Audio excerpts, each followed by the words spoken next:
Welcome to Extra Milestone, where every month we celebrate a classic film anniversary. These are the films we believe went the extra mile in their filmmaking, so we're here to celebrate them as extra milestones in cinema history. I'm John Negroni, host of the Cinemaholics main show, and with me is the most devoted Shelley Winters fan I know. It's Julia Tatey. Hi, Julia. Hi, thank you so much for having me back again. It's always great to have you here to talk about classic films because you always say something about every era of film that is insightful and inspirational to me, and I hope all the listeners. Oh gosh, that's so kind of you to say. And oh my gosh, John, you're rocking this boat. What is happening right now? We've got to get to what we're talking about this episode. I ain't going to jail for this one, eh?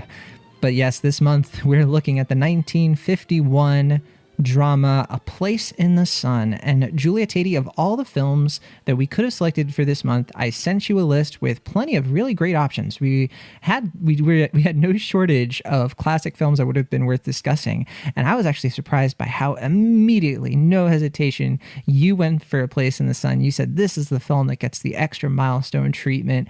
Why is that? I'm very curious, and I think I asked you, but I kind of wanted you to wait until this moment where you get to express your interest in exploring or re-exploring this film.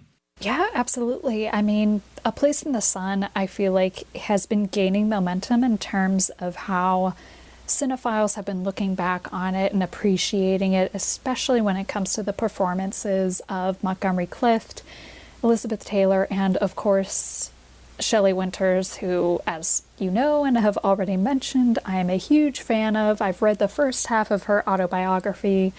The direction by George Stevens I find really fascinating in terms of the visual language, the lighting.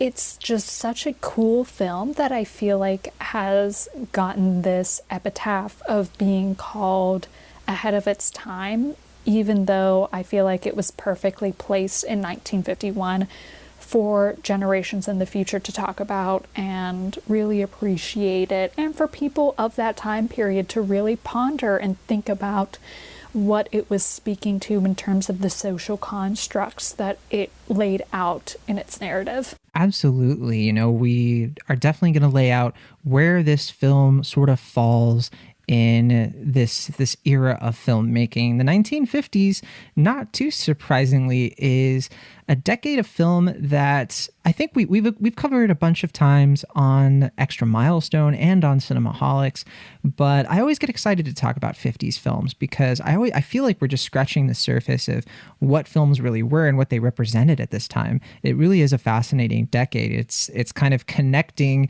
the World War II decade, and which was really like merged with the Great Depression era as this period of filmmaking where they were really still figuring themselves out, the studio system. 1950s definitely reckons with like this golden age of cinema where things really started to go off the rails in great and maybe not great ways. For A Place in the Sun, we're looking at a film that's kind of in the middle of George Stevens' filmography. This is one of the last films I ever saw from George Stevens. It's far from the first. The first of his films I ever saw was The Diary of Anne Frank, which is a wonderful, wonderful film. And then I also saw Shane. But A Place in the Sun is definitely one of his most successful films, especially critically and in terms of awards. We'll get into all of that, but first, let's talk about our first time watching this movie. Julia Tatey, how did you first come across A Place in the Sun? Because I believe you told me before we started this show, this is your third watch. Yeah, so I'm pretty sure that I watched this film for the very first time when I was in school. We were talking about the classic period of Hollywood and stardom, and it was a lot about Elizabeth Taylor and her kind of skyrocket to fame. She was 19 years old when this picture came out, and that kind of really laid the groundwork, and even more for the type of actress and the celebrity that she ended up being. An actress and a celebrity are two very different things. I want to, press upon that to any listeners. But it's just really fascinating to look back on it from that first viewing and think about all the surprises and the narrative twists. And then I revisited it, I think, just over a year ago during this lockdown time. I just had this itch, especially after reading the first half of Shelley Winters' autobiography, which is entitled Shelley, also known as Shirley. It's really great. She's has so much moxie, and she's just such a rad lady, and I really recommend anyone to go out and read it. But just kind of reading her autobiography just made me want to go back and just check out this film. So I watched it a second time during this lockdown period, and then this was my third time watching it, and I still love it as much as the first time I watched it. I'm really glad this is so fresh in your mind. It's obviously fresh in mine because, well, this is my second watch. Also, I think I misspoke. It's Shelley, also known as Shirley. I just want to rectify that for anyone listening. I'm really sorry. Yes. Her original name was Shirley Shrift. Yes. And she eventually became Shelley Winters, as we know now. Yeah. But yes, so A Place in the Sun. First time I watched this film was in high school, and it was not too long after I had seen Diary of Anne Frank and Shane. I think I saw those films early in high school, and then getting toward the end, I started to get more interested in film because I actually saw those first two films through high school, through my English literature classes. And I was really interested in Place in the Sun because my teacher recommended it and said that it was a film based on both a novel and a play called An American Tragedy. So I was fascinated by the story of it because my background is I went to a very, very conservative religious school that was very anti-abortion. It was very anti, women's rights. But in that context, they sort of looked at A Place in the Sun as this film that is like coming down very hard on like the morals of humanity, and they saw it as a classic film in that sense, which I always found pretty fascinating because even in that period of my life where I'm still sort of figuring out what I believe and all of my different worldviews, I definitely did not have that same reading of A Place in the Sun when I first saw it. In fact, I didn't have the highest opinion of this film the first time that I saw it. I think because I was just a little bit too young. I don't think that I had the appreciation for classic film of this genre or of this style that I believe I do now. Part of it is because I found the film to be a little slow, and I thought that the pace wasn't as great. And I did like films from this era. I liked, like Rebel Without a Cause and more flashy studio films, but I hadn't quite yet sunk into the deeper, more nuanced ones that weren't trying to be noir, but people still call noir anyway, that sort of thing. And yes, at that time, I was not as familiar with Montgomery Clift and Elizabeth Taylor and Shelley Winters, and all of that wonderful film history makes this film come alive for me now all these years later. And I'm so glad to have revisited this film because I was wrong about it. So 17-year-old John Negroni was extremely wrong about A Place in the Sun. It is a good film for sure. It is a very good film, John. Well, let's set this thing up so that we can start getting into that and what we think about the movie all these years later. I want to start by addressing a few things we haven't mentioned. The music is by Franz Waxman, and it is definitely a fantastic score. You heard it at the beginning of this show. And I also wanted to bring up this time period because, again, we don't talk about the 1950s too often on Extra Milestone. We get to it when we get to it. I think a few times we've talked about it, but through films that are not based in America. So I did want to bring up that this is a film coming out when the Korean War is still going on. There's a lot of nuclear testing, and we kind of are having not the beginnings of the Red Scare. I think we're like in the height of the Red Scare, which is important to note for a film like this that sort of dives into a lot of things having to do with class warfare, about the inequalities between the rich and the poor. That is certainly what this film is getting into, which I found interesting considering how this film is coming out so long after the Great Depression and everything like that. And yeah, a lot of other things are going on. But yeah, for those of you who aren't as up in your history, this is the year Alice in Wonderland is coming out, a film we might talk about later this year.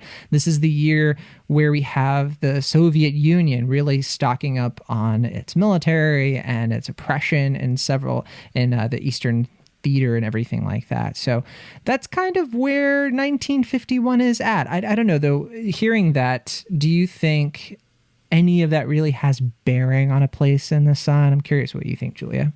Think so. I think that, when I think about the context of this time period, superstition is something that really comes to mind. People being superstitious of each other's motives. I mean, we see George Eastman kind of go through these different, I don't want to say ebbs and flows, but he kind of almost goes through different pieces of interrogation, even when it comes to meeting Angela Vickers' family members.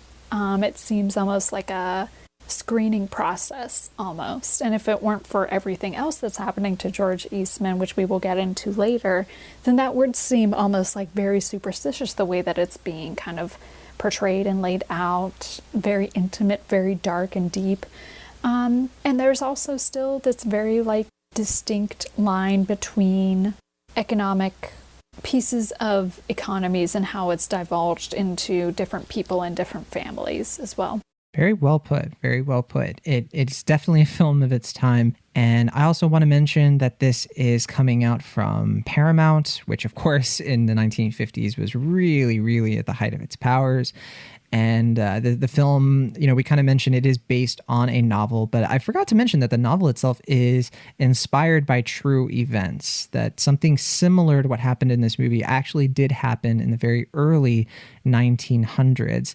And they made a novel about it. And that really does inform a lot of the story, which will, of course, we're going to set up the story. But first, let's listen to part of the trailer for A Place in the Sun. This is the unforgettable story of a boy from nowhere, fighting desperately for his place in the sun, torn between the conflicting passions that shaped his destiny. Montgomery Clift, dazzled by the radiant beauty of Elizabeth Taylor, a girl so far above him she seemed like a goddess, but only too human when he held her in his arms. We'll think of something somehow, whatever way we can. We'll have such wonderful times together, just the two of us. Montgomery Clift, bound by the warm and vital appeal of Shelley Winters, the girl who clung to him with an overwhelming hunger for love. I've been wanting to do that for such a long time. So did I. Will we see each other again like this? It's up to you. You gotta be careful. One love grew in the shadows of the night, sealed by a secret they could share with no one. The other love flamed in the bright light of gaiety and laughter, a need that drove him with all the recklessness of youth itself, a dream that was built on deception. You lied to me, George, for the last time. Now I want you to come and get me. Yes, I'll come down in the morning. And if you're not here in half an hour, I'll come where you are. I'll tell them everything, George. I mean it. The film follows a young, kind of wandering man. He's the poor nephew of a very rich industrialist, and his name is George Eastman, played by Montgomery Clift. His uncle is Charles Eastman, played by Herbert Hayes. And George Eastman is a young man. He's in, I think it's probably like his mid-20s, something like that. He's very working class, but he's thinking that his connections to his uncle are going to allow him to find a way to enter the higher society. It's mentioned many times in the film, and we see it laid out very directly that he actually comes from a very religious background, which ties into a lot of what you were talking about earlier, Julia.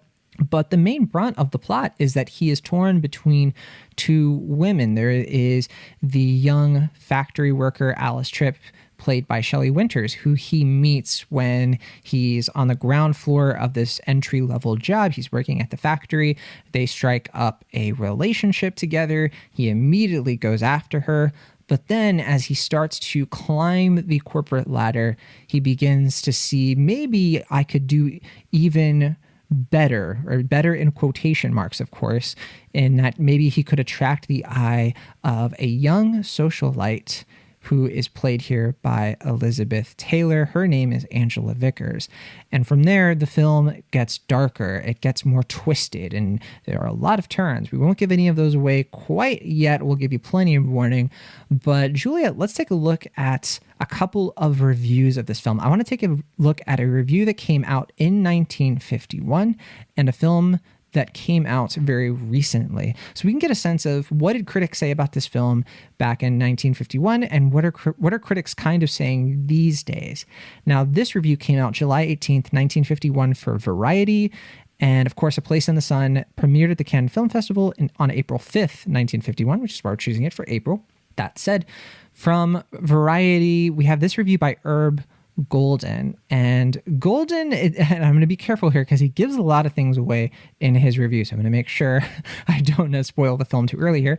But yes, so he says, Stevens has given meticulous care to every aspect of A Place in the Sun. Michael Wilson and Harry Brown, the screenwriters, have prepared a screenplay that is not only appropriately updates the action to circa 1950, but that in all but one aspect fully catches the basic quality of the emotional web that spins the three characters in its tragedy. Stevens has obviously given tremendous thought to every nuance of his own direction to get credibility, movement, and all the touches that contribute to making a good film a fine art form. So I can't say anything else because literally in that paragraph, they give away what happens at the end of the movie. So I'm not going to go there. But yeah, Julia, what do you think of this review from 1951? I mean, from what you've read, I tend to kind of lead towards agreeing with it. I really do think that George Stevens brings together all of these elements that really work, and I think that later on we'll get into the visual language of the text that we're talking about, because there is so much, and it's very blunt visual language, I should preface that, but so many elements are brought together that really make this film work in every sense of the word, in terms of the casting, the writing, the way that the story progresses forward. Yeah, I tend to kind of lean towards that. And we can go more into talking about, the reception of the film in 1951 versus how it's being seen today and how people are suddenly catching on to the fact that A Place in the Sun is a really great movie. We should talk about it more. Yeah, absolutely. I do want to mention because it is a little interesting how this film was taken by critics early on. It was a critical success. It won 6 Academy Awards, including it got the Golden Globe for Best Motion Picture and Drama. And yeah, it got nominated for, I think, 3 awards. It won 6 Academy Awards. It was nominated for 9, which is pretty incredible. That's a great track record. Very, very great track record there. But yeah, and then critics liked it, but I think over time, some critics started to reject it eventually. Charlie Chaplin, though, called it the greatest movie ever made about America, which is pretty fascinating. But let's take a look at a modern review because, I was kind of seeing hints that maybe not everybody loved this movie that much. But I struggle to find negative reviews of this film in the modern day. Most films really say that this film holds up. There are a few that were negative, but I didn't find any of them very convincing, or I found them to be a little bit too reactionary. I want to take a look, though, at this very positive review from Peter Bradshaw, who wrote about A Place in the Sun back in 2013, which, Julia, that marks basically the first year I ever really started writing about film or in a way that people were actually reading my work. So fun year there. A little bit of synergy. But yeah, so Peter Bradshaw, he says in his Guardian review, he actually calls this a noir masterpiece. And I just want to read the first part of his review. He says, noir suspense merges with romantic tragedy in this stunning 1951 movie adapted from the Theodore Dreiser novel. It features 2 of the most beautiful people in movie history, reference to what you were talking about, Montgomery Clift and Elizabeth Taylor. They are almost like reflections of each other. When they kiss, something incestuous and thrillingly forbidden throbs out of the screen. I don't agree with this at all.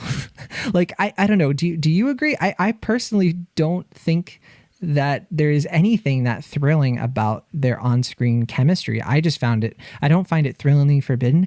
I just find it very tragic and depressing almost.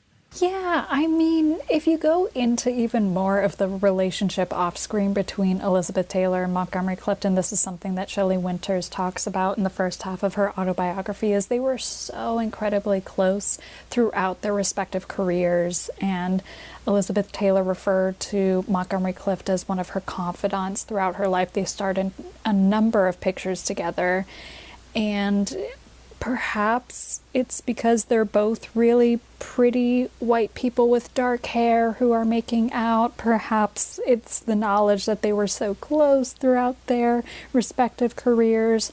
Who knows what it is, but I mean, perhaps I can maybe justify what Bradshaw is saying there, but it's just really fascinating to see two incredibly famous young stars at the height of their fame almost. I mean, we all know that Elizabeth Taylor would go on to have decades of a long career, whereas Montgomery Clift, his life tragically ended just maybe two short decades after this film was completed. Yeah, he passed away in 1966. He was only 45 years old. Yeah, 45 years old. I was going to say in his 40s or 50s, but it's, they were both so close throughout their entire life, and they regarded each other so closely as confidants and as really good friends, making it through this very intense studio system when they were both very big stars. Also, Montgomery Clift's, relationships were highly scrutinized, and his sexuality in later years was really scrutinized as well. So I mean, looking back on it with that context, of course, you might have some sort of biases coming into that. I did not have the same inclination that Bradshaw had when he was watching the film, but at the same time, perhaps I just wasn't, walking into this picture with that same frame of mind as he was. Sure. I think his interpretation is valid for him. I certainly take no issue with it. I guess it for me, it's so difficult to balance what we know about these actors today versus what people must have known about those actors in the time, which is why I want to be very sympathetic to how different people have different reactions to this on-screen relationship. I think with Monty Clift, it is a very different life that he led compared to Elizabeth Taylor, I suppose, because for Elizabeth Taylor, she was a child actress, and this film is kind of really at the peak of her teenage stardom, as you mentioned. For Montgomery Clift, I'm familiar with plenty of his work from the 50s and 60s, certainly like The Misfits and Judgment at Nuremberg and plenty others. But I think what I find most fascinating about his career in my own personal way is how I connect him so much to one of our modern movie stars, which is John Hamm. And the reason is because the character of Don Draper, for sure, you can really tell is lifted quite heavily from this performance, from Monty Clift in this movie. If you're not familiar with Mad Men and the character of Don Draper, I'm sure, look, people have been talking about Mad Men endlessly for many years now. It came out in 2007, and I'm sure I have nothing to add to the conversation. But one thing that I will mention is that it does paint how I watch this movie today, because Mad Men is something that I did get into more when I was in college, and it was a show that really addressed the way that this sort of duplicitous person with a secret life, the lengths that they will go to in order to enter the upper echelons of society. And I personally find it really resonating, the way that a person who lies so easily can find themselves also morally tortured. It's a very complicated thing. And it's the reason why I brought up earlier that I found this film to not be the black and white, good versus evil sort of thing that my more, religious Christian kind of framework was trying to put it into that box. If anything, I think this film is saying very deep and contradicting things about morality that is far more interesting than I think this would be as a Bible story. If anything, I consider it a modern Aesop's fable, and one that is very complex and difficult to really get at first watch. But that is my Don Draper reference for the day. I promise, Julie, I will not mention Mad Men any other time on this show or on this specific podcast. I can't promise this specific episode of this specific podcast. We've done our Don Draper reference for the day. We can check that off the list, John. But Julia, what does this movie mean to you? That's one of the first questions I wrote down after I saw this. I was like, what I want to know from you is, what does it mean to you? And when you watch this film, what is your main takeaway? Oh gosh, I think that the first thing that I really think about is this character of George Eastman trying to play this game of capitalism as if he was a player in it the entire time. You know, he doesn't come into this game of like family cards with the Eastman family and the Vickers family as if he has already been dealt a hand. He's trying to figure it out as he goes along. He's trying to make decisions as he goes along. He is very knee-jerk reaction when it comes to a lot of the decisions that he is making, and ultimately I think that he becomes the reaper of everything that he has sown by the end of the film. It's just so fascinating. You know, you talk about the juxtapositions of morality and how it's very vague and not binary whatsoever, and then we can also talk about the inferences of capitalism within this post-World War II kind of taking a more cynical look at American society and what people may or may not be willing to do in order to climb the ladder, or in order to achieve this quote-unquote American dream, as George Eastman is seemingly going about trying to achieve. And talking about, you know, the social constraints that it puts Alice Tripp in, and it's just very, very fascinating to think about all of the gray areas that this film is highlighting, because it isn't a binary film, and it might have seemed to be for some people, but I think that in between the lines that are being read is a lot of inferences that can be dragged out and really contextualized in circumstantial experiences.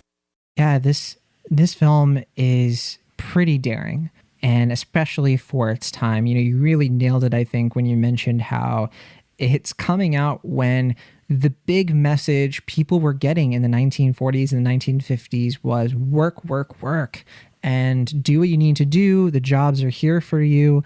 And there is this mentality that if you work, the system will work for you. And for a lot of people, that was certainly the case. But, you know, for people who were born into it, for sure. And for people who already sort of had these things kind of on their plate. And I think this movie is really addressing that explicitly, but in a way that I suspect went over a lot of people's head in that time. Because I do think the film leaves a lot of room for interpretation when it comes to who it's villainizing. Obviously, it's villainizing a very particular character here who does something that is morally reprehensible, even though the film kind of tries to find ways to almost soften it or almost create room for doubt, because that applies to how the novel works. But at the same time, I do think it's pretty clear about the people in this film who are actually innocent. And one thing I don't like about this film totally is how it treats the Shelley Winters character in certain aspects.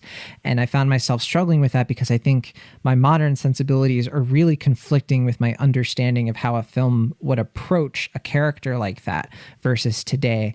Did you have any, you know, conflicts with that? Or how did you interpret the Shelley Winters character here, for good or for ill?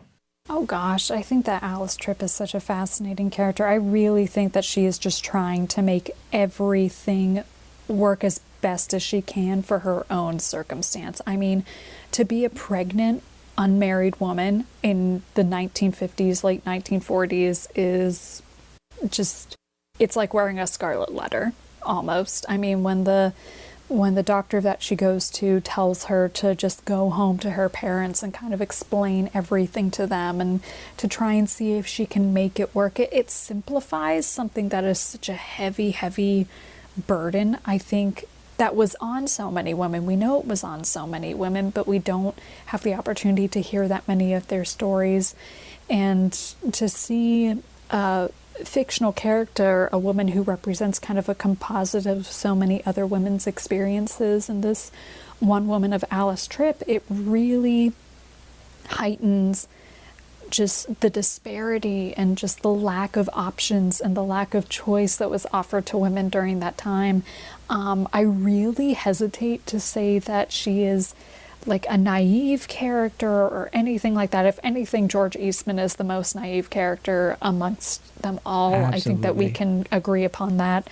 But I really think that Alice Tripp is just really trying to make the best of everything. I mean, we see her in that boat with George saying, you know, I know that you don't love me, but I think that we can make it work, and I know that you can maybe like me as we make this go, and we can have a nice little house, and we can start over. You know, she's trying to even, we hear her talking about their situation and their circumstance and her circumstance, and trying to find the best possible way that this can work out. And it's really tragic, if anything. You know, Alice Tripp represents a very tragic part of this entire story in terms of the way that, you know, her storyline ends, knowing that she was just trying her best to make everything work as much as possible.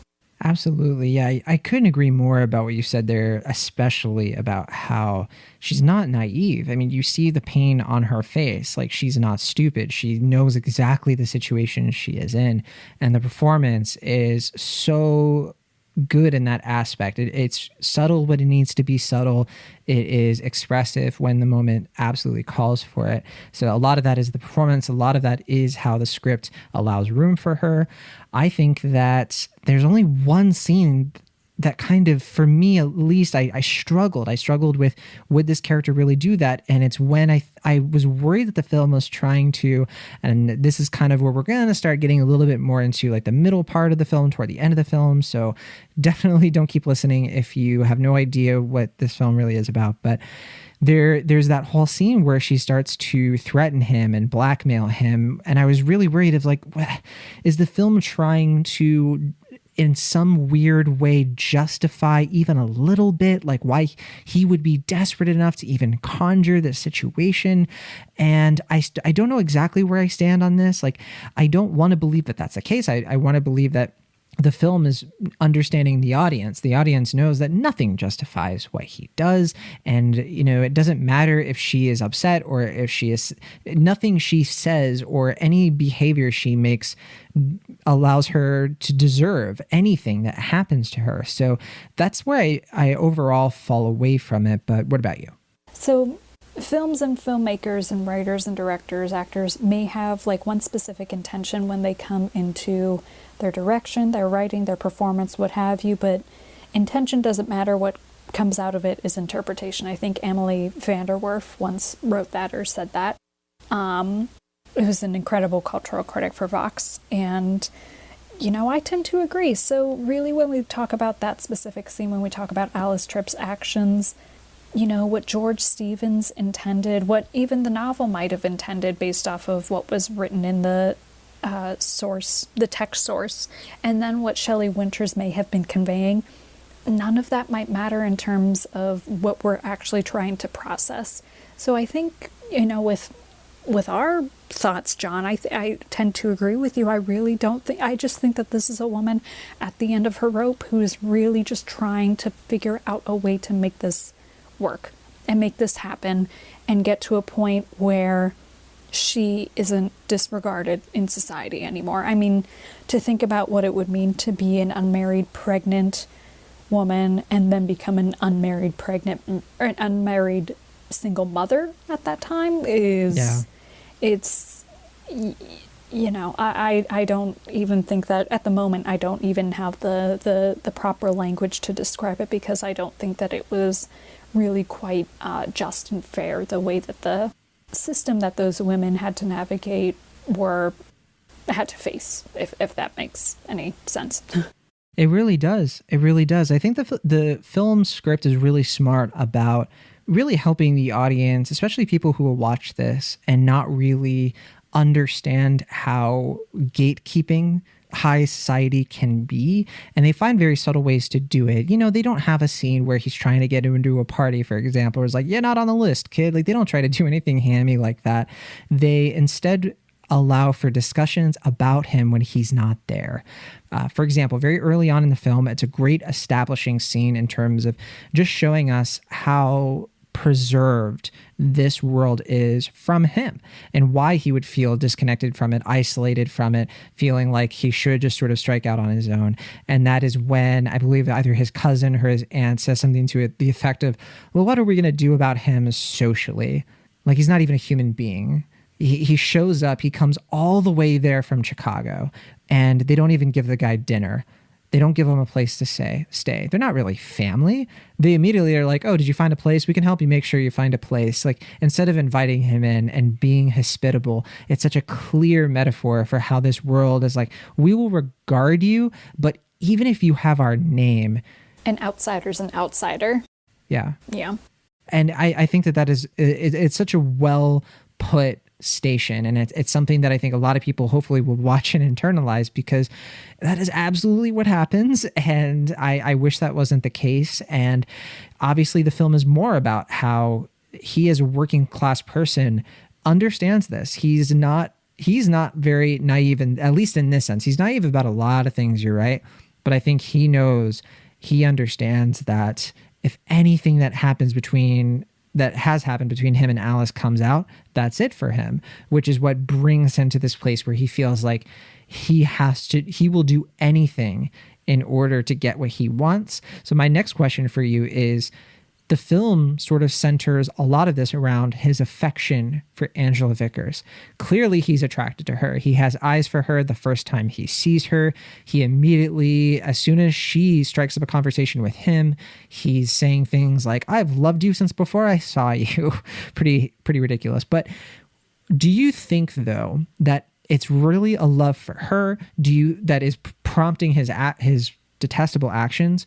Or do you think it's his desperation to get into this world? Do you think it's both? Like, where do you think it really lands? Oh, I think that it's a combination of two things. I mean, we can't discount that Elizabeth Taylor's a beautiful, beautiful actress, incredibly talented, just creates a scene and makes it into a canvas whenever she's in it. But I think it's more in terms of how George sees Angela Vickers as this representation of a way of getting out or moving up the ladder. I mean, and even let's go into the visual language too. When George Eastman is staying in that room that he has away from the Eastman family, you have that flashing light of the Vickers name in the background, just almost like teasing him. It's right there. It's just within reach, and it just flashes and then it goes out and dims, and it flashes and it goes out and dims. Yeah. It's an omnipresent visual for what he could have that is right there, just within reach. But as we know, at the end, he just cannot grasp it. Yeah, if any of you out there have ever been interested in writing novels or screenplays, I know one very persistent lesson you will be taught is that you really write the visuals of a scene to be very specific about what is happening in this scene, or what is the background or atmosphere of the scene. And this film has plenty of that, like you just mentioned. There's also the fact when he's on a phone call with his mother, just like literally there's a sign in the back of the mission where she is. It's like, how long has it been since you wrote your mother? Like it's very on the nose in those respects. And we had a conversation kind of off the air too about whether or not this is a melodrama. And I said it was a melodrama because it has melodramatic moments, but I don't mean it as a slight. I've never looked at a film being melodramatic as a bad thing or having a negative connotation, especially films of the 1950s. But in terms of like what I think you're ascribing to that label, Julia, why do you disagree with it? I guess, would you call this like a romantic drama or a thrilling drama? How do you describe it? Labels and terms. You don't have to. Yeah, I mean, if you don't want to give it a label, I'm totally fine with that as well. I don't Let know. it be. I think it's just such a it's not a hybrid genre. I don't want to say that it is one of those. I mean, you mentioned one of the reviews that described it as a noir. It's a bit of a thriller. It's definitely a romance. I won't disagree with that. It's absolutely a drama. I mean, if you look at IMDb, those are the two prominent genres that it lists. But yeah. I think that there's just a lot more going on beneath the surface of just the dramatizations and the romance that it's depicting. Yeah, and I think a lot of people will probably compare, I know people have compared this film for many years to Alfred Hitchcock's Rebecca for a lot of obvious reasons. They're very different films, but they do have some similar strains, particularly in how they both have a lot of romance and things like that early in the film, but then more noir elements start to creep in, and then eventually you have a courtroom case. That's kind of how both of these films operate. Although plenty of films kind of operate by that structure. We got to end with the law or with a legal, like a bunch of lawyers talking about everything we just saw. And, it's a plot device. Even Air Bud did it. But regardless, I definitely look at this film as one that I think the reason it actually cuts a little bit above for me, even though it's not my favorite film from this era, for sure. It's not my favorite George Stevens film, definitely not my favorite Elizabeth Taylor film or performance, but it is really strong. And I think one of my favorite scenes for that is a scene that kind of removed from this movie is really its own thing in a lot of ways, but it's their first real conversation. And I even wrote down the dialogue because I found it so good. Oh, is it when he's playing pool by himself? Yes, he's playing pool. Oh, it's so much fun. It's so good. I keep thinking about the way that Elizabeth Taylor says, "It's me, Mama." I think it's so funny. I really think that this film has to sell that she would like him.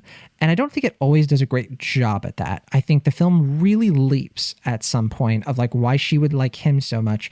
And I definitely was giving it a lot of thought afterward. I was like, well, is it that he represents something? He's like a catalyst. He is an outsider. He's interesting to her. I wish the movie had been a little bit more playful with how her socialite life is very boring, but he kind of mixes things up. But then, of course, it goes way too far. He's like this rebellious figure, He's like the person that she brings into the fold that her parents end up questioning. Why is she doing this? If her mother ends up saying, if it wasn't my daughter, I would be wondering who he is too, or something to that effect when they're dancing together. So I think that it's just a really interesting thing that I think there's a great deal of fascination. I mean, Angela meets this young man who is outside of her social class. We can begin with that. And he's a very attractive young man. He's an Eastman. We have 3 things right there. Why wouldn't she find, even if there's not physical attraction, the idea of him is attractive enough to pursue something? Yeah. I mean, you mentioned one of the most important elements. He does look like Montgomery Clift. He's got that going for him for sure.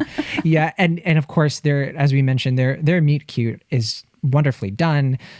She's clearly flirting with him and sort of trying to see how he's going to respond to her. There are a lot of moments she checks in this film him out. She straight up checks him out when he's getting ready to shoot some pool, and she's just standing right behind him. He deserves it because he objectified her first. Just saying. Yeah, that's true. Yeah. They definitely were checking each other out. There is a clear attraction there, and I personally find just a pretty person wearing pretty things in a pretty place.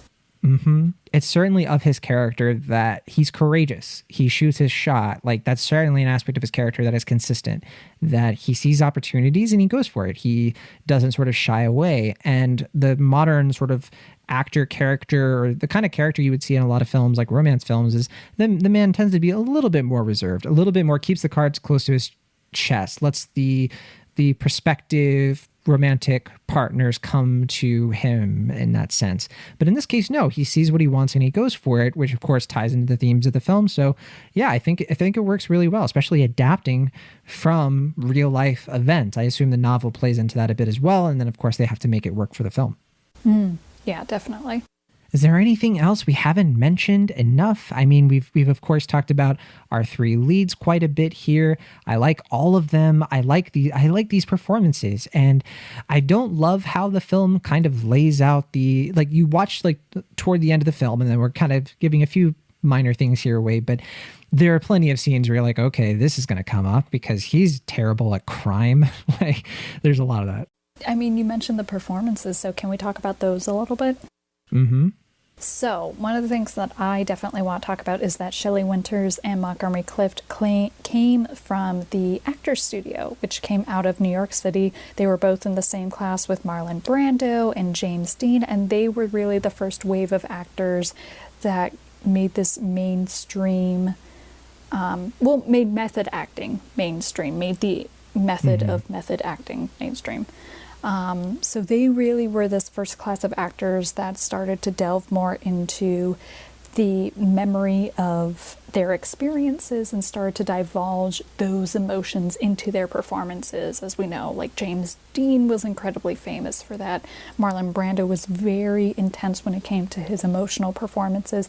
And Montgomery Clift and Shelley Winters may have been more reserved, but they were definitely a part of that. And I think that we can tell in terms of, what I was really fixated on was Montgomery Clift's awkwardness and his real understanding that he did not belong in a lot of the scenes that he was in within A Place in the Sun. And you could tell that just by how he was carrying himself in his shoulders and in his arms and in his face. It was very clear that he was uncomfortable and awkward.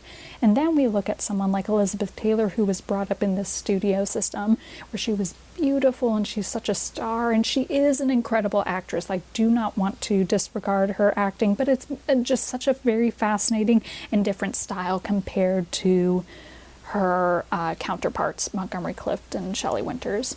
I know I said I wouldn't mention Mad Men again, but will you permit it?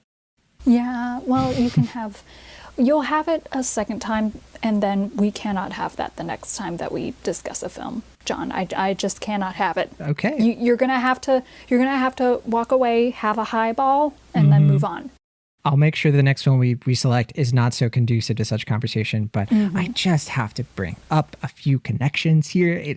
Especially when you bring up method acting and the actor's studio, particularly with just the character of Don Draper. And look, if you are unfamiliar with this era of film and the idea of an actor, a person living a double life, and you're like, well, I don't know, I want to watch something, I need a palate cleanser, or I need something, the shallow end of the pool, as it were.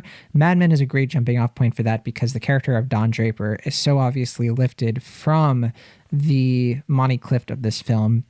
And the way that he is almost like that show is almost about how people are method actors in their personal lives. And this movie in a way is like that, because if you really look at George Eastman, he's acting, he's pretending to be someone else. He's not necessarily lying about his entire background. He is forthcoming about that, which is a stark contrast to Don Draper. But Don Draper as a character, as we find out in the first season of Mad Men, is somebody who is willing to change his name. He's someone who is willing to maybe even murder somebody if that means that he can get this life, be with the woman who is out of his social class. And I always love sort of revisiting this period of time, because you can see the direct connections to Mad Men, including the fact that Elizabeth Taylor, her first husband, was the son of Conrad Hilton, who happened to be, of course, one of the main characters in season, I believe, 3 of Mad Men. So that is it. Okay, I'm done talking about Mad Men and the weirdness of that connection there. All right, John, you're cut off now. I'm cut off. You're cut off. Any final thoughts on A Place in the Sun? Is there anything about the title of the film that you want to address?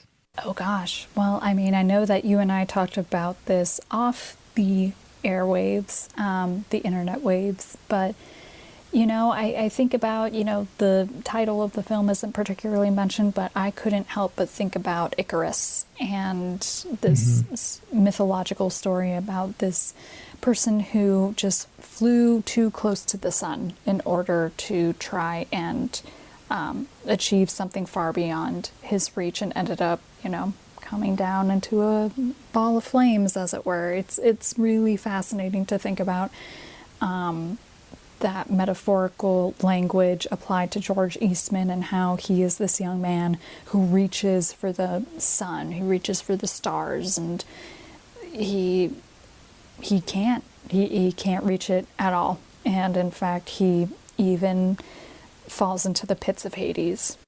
Yeah, and then we also have to bring up Ophelia, who, there is literally a painting of Ophelia. Let's talk about that painting, because I love that painting. Yeah. It's right there the entire time. Very sad foreshadowing there. If you don't know the story of Ophelia and the Shakespearean tragedy of that, that's what this is. It's a Shakespearean tragedy, and it's very fitting in more ways than one.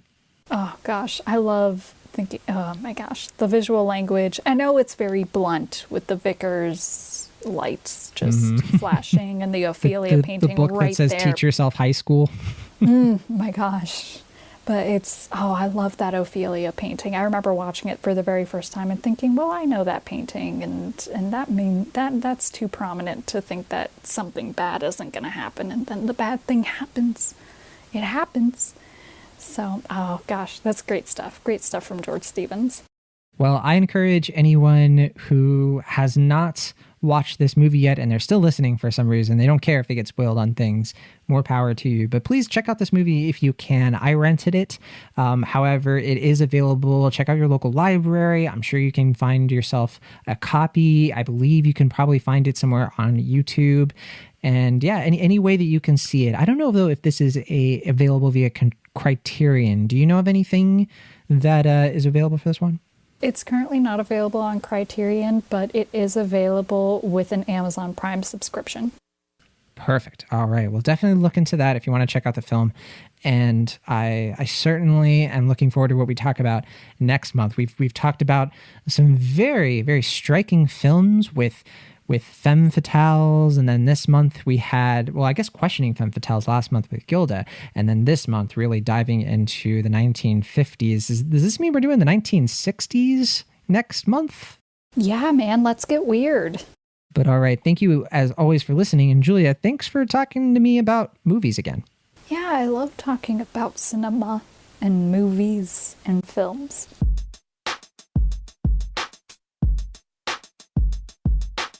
Thank you so much for listening to our show. Be sure to subscribe to Cinemaholics on your favorite podcast app of choice or find us on YouTube. See you all next time.